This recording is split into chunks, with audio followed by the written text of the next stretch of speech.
Today, witness testimony began today in the Alex Murdaugh double murder trial.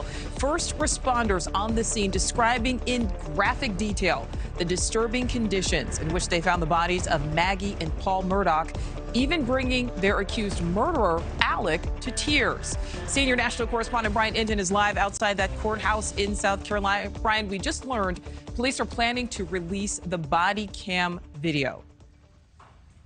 Yeah, that's going to be a big deal and should be happening over the next couple of days. That is video that we have never seen before, so that'll be a big development.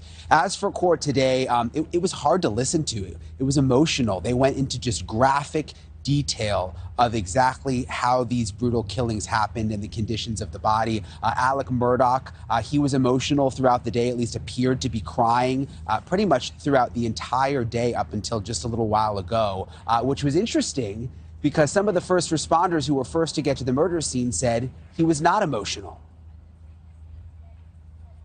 Alex Murdaugh breaking down in tears over and over again, at one point even weeping. Sergeant Daniel Green, who was first on scene to the murders, took the stand.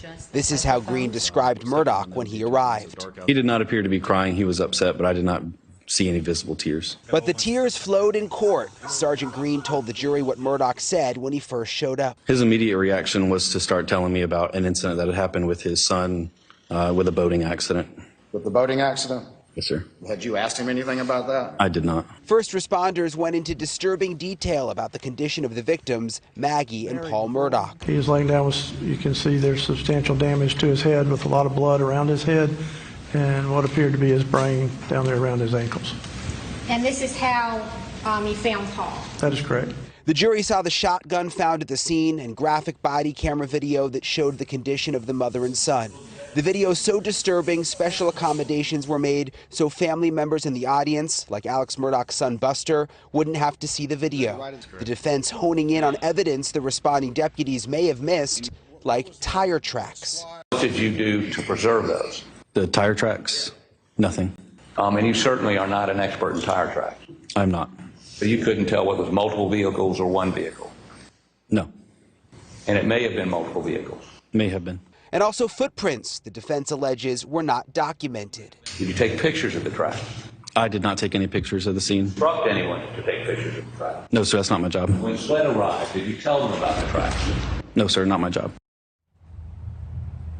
And it was interesting the way they set up the courtroom when they were playing all of that graphic body camera video. They had some boxes and papers covering a TV so only the jury could see the video.